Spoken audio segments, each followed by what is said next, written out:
A 53-year-old Muslim man from Senegal, now a naturalized U.S. citizen, shot up a bar in Austin, Texas, presumably in retaliation for the U.S.-Israel strike on Iran. Let's talk about it. How's everybody doing? My name is Anthony Brian Logan, and today we got to talk about 53-year-old Ndiaga Diagne, a 53-year-old naturalized citizen from Senegal who shot up an Austin, Texas bar, presumably in retaliation for the U.S.-Israel strike on Iran. He had on a Property of Allah t-shirt, and under that he had on an Iranian flag. In his household, they said he had pictures of Islamic leaders, like some of the guys that got deleted in the strike over the weekend. Now, some are going to say this is the U.S.'s fault because this wouldn't have happened if we didn't do that. Well, let me just say this one thing before we get to the videos and everything else. Let's not act like Muslims don't commit terror attacks all over the world for any random reason. Please, let's not do that. I'm not saying all Muslims. I'm not saying every day, all day. But wherever you have Islam, you're going to have terror attacks. That's just the bottom line. We could criticize Christianity and that religion, but one thing we can't say is that I'm lying about Muslims and terror attacks. And before I go any further, let's get straight to some clips. Of course, I will link to everything in the description box if you want to see it and hear it without my commentary. If you're on IG, Facebook, etc., visit a link in the bio, go to the corresponding article on the website. But without further ado, let's go ahead and roll it. Earlier today, one of Iran's most influential clerics called for the U.S. and Israel to be eradicated. For now tonight, the FBI is investigating a possible terror attack in Austin, Texas. A gunman killed 2 people, and then police shot and killed the suspect. Later, officials searched his home, finding an Iranian flag and pictures of Iranian leaders. CBS's Jason Allen is in Austin with the very latest. Jason, what more do we know? Well, Jerika, the shooting started at the bar you see back behind me with the large heart. Police tonight, investigators have closed off 7 blocks of this very popular, busy entertainment district. It was filled with people early this morning when the shooting started. Where is it? Video shows people taking cover inside a bar as a gunman fired shots toward them from the window of an SUV. Then, police said he parked and got out with a rifle and started firing again. Within less than a minute, 3 police officers patrolling the busy entertainment district shot and killed the gunman. Paramedics immediately started trying to save the lives of the 19 people shot. 2 of them died. 3 more were in critical condition. Sources identified the shooter to CBS News as Ndiaga Diagne, a naturalized U.S. citizen originally from Senegal. There were indicators that on the subject and in his vehicle that indicate potential nexus to terrorism. The gunman, in a photo obtained by Fox News, was wearing a sweatshirt that said Property of Allah and had a Quran in his vehicle. Investigators searching his home north of Austin found an Iranian flag and pictures of Iranian leaders, according to officials close to the investigation. This is what keeps the intelligence community up at night. Not people directly associated with terrorist groups, but people who become inspired because of things that are happening in the world.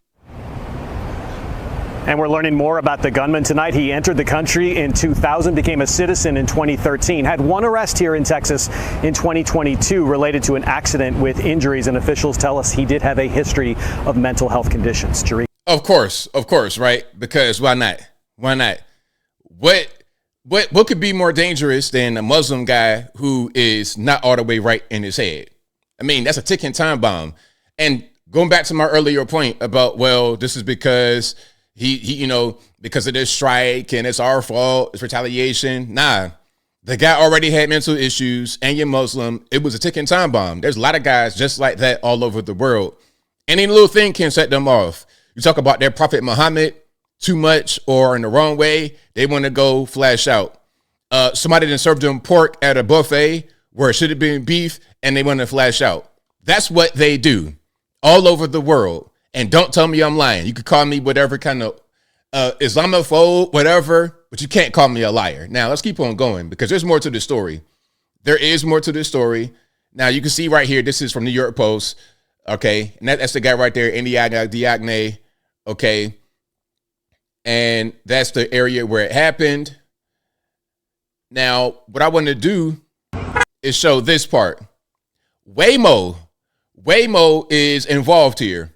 Okay, let's do this. Waymo's involved. Now, if you guys know me at all, you've been watching my channel for a while, you know I am 100% against these driverless vehicles because in dangerous situations, they don't know what to do. They're just kind of out there scrambling, trying to figure it out. In this case, a Waymo driverless vehicle blocked the road when emergency vehicles are trying to get to the scene out there in Austin. Check it out.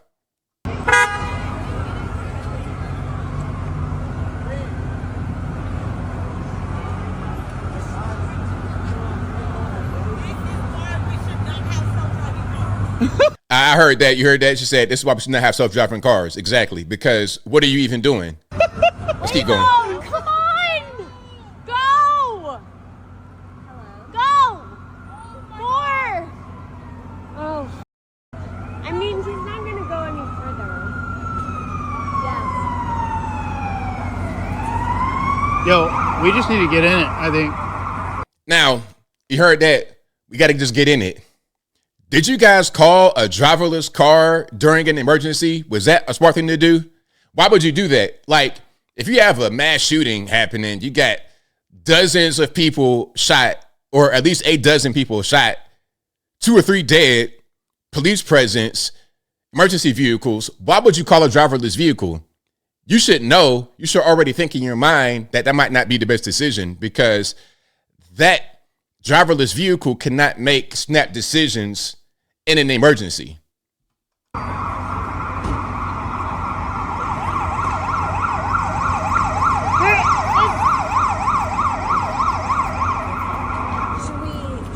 No. I guess don't engage some of this. Geniuses, I tell you, geniuses.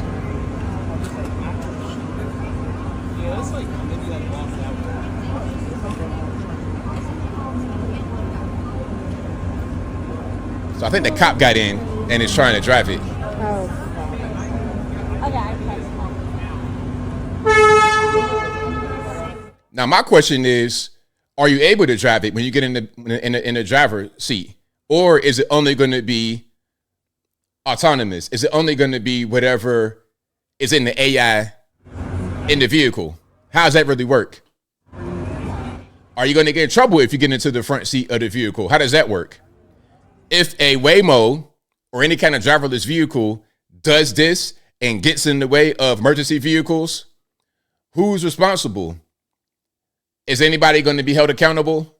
Or, okay, so they drove it. There we go. So shout out to the cop. shout out to the cop for getting in there and actually driving the vehicle. You know what? That could have been totally avoided if you just got a regular person, a human being to drive. They wouldn't have just stopped right there in front of the ambulance because we know as regular human beings, we cannot get in the way of emergency vehicles. You're driving on the road and you're seeing police behind you. You see an ambulance, get out the way, pull over. Police, ambulance, fire truck, anything like that, get out the way.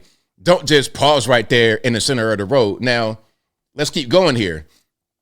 Let's show this. It turns out that when Waymos are stumped, they get intervention from workers in the Philippines. Now, what they say in this article is that the Philippine people cannot actually drive the car remotely, but they can give the car instructions on how to drive. For example, if you call the hotline, you call the customer service, you're going to get somebody in the Philippines, right? Typical, right? But what they can do, rather than driving the car for you, they can assist the car on where to go. They can tell the car where to go. So basically, the Philippine customer support is it's like if a person did not know how to drive and they call the number to figure out how to drive, and they would tell them how to drive. Okay, Waymo, rather than going straight, go this way. Okay, Waymo, rather than just sitting in the center of the road, drive over that way. They give the car instructions. So they don't directly remotely drive it, but they tell the car how to drive. Does that make sense? So you're kind of indirectly piloting it.